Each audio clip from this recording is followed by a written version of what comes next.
In every human story, there is a quiet tension between two opposite ways of being. One is built around taking, the other around giving.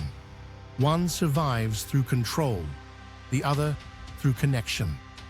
When these two worlds collide, the result is often painful, confusing, and deeply transformative.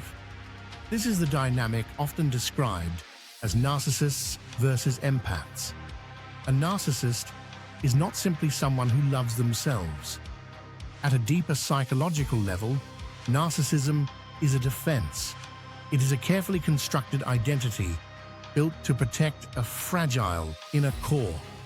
Beneath the confidence, the charm, and the apparent certainty lies a profound fear of insignificance. The narcissist learns early, often in childhood, that vulnerability is dangerous. Needs are hidden. Feelings are suppressed. Control becomes safety. Image becomes survival. Empaths develop in a very different way. Where the narcissist closes inward, the empath opens outward. An empath's nervous system is finely tuned to emotional signals. They sense shifts in tone, subtle changes in mood, unspoken pain. Often, this sensitivity forms in environments where emotional awareness was necessary to stay safe or connected. The empath learns to read others deeply, sometimes at the cost of losing touch with themselves. When these two personalities meet, the connection can feel immediate and intense. The narcissist is drawn to the empath's warmth, attentiveness, and emotional depth.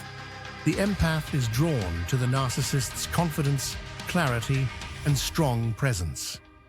At first, it feels like balance, two missing pieces fitting together. But over time, the imbalance reveals itself. The narcissist relates to others as extensions of their own identity. People become mirrors, sources of validation, or tools for regulation. Attention is not shared, it is extracted. Praise is absorbed, but rarely returned in a meaningful way.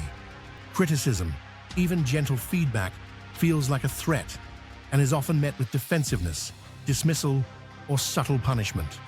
The empath, meanwhile, gives instinctively. They listen, adjust, forgive, and explain. They try to understand the narcissist's wounds, believing that empathy can heal what is broken. When something feels wrong, the empath looks inward first. What did I do? What could I do better? This self-questioning keeps them engaged long after the relationship has become harmful. Psychologically, this dynamic creates a closed loop. The narcissist avoids self-reflection by projecting blame outward. The empath absorbs that blame and internalizes it. Over time, the empath's sense of self erodes. Their energy is drained through constant emotional labor. They begin to doubt their perceptions, their worth, and their reality. This is not because they are weak, but because they are deeply relational in a system that does not reciprocate. The narcissist, on the other hand, often feels powerful in this arrangement, yet remains internally unsatisfied. No amount of validation fills the underlying emptiness. Control provides temporary relief, but never peace.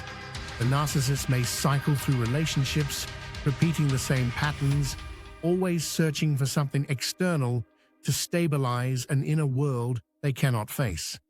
What is often misunderstood is that neither role is consciously chosen. These patterns form as adaptations. The narcissist adapts by armoring the self. The empath adapts by dissolving the self. Both are responses to early emotional environments where safety, consistency, or unconditional acceptance were missing. Healing begins when awareness enters the system. For the empath, growth involves learning boundaries, reclaiming self-focus, and understanding that compassion does not require self-sacrifice. Empathy without limits becomes self-erasure. True empathy includes the self as well as others. For the narcissist, change requires confronting vulnerability without collapsing into shame. It means recognizing that control is not strength, and that intimacy cannot exist without mutuality. This is difficult work, and not everyone chooses it. But without it, the cycle continues.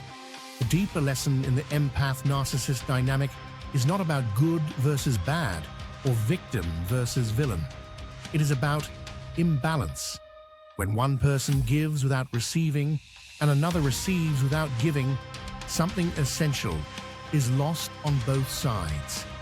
Human connection thrives on reciprocity, presence, and shared emotional risk.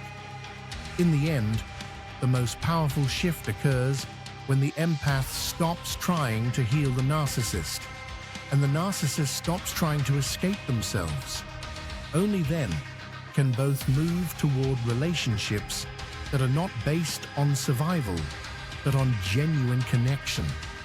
If you like this video, don't forget to like and subscribe. It will help me create more educational videos like this in the future. Until next time.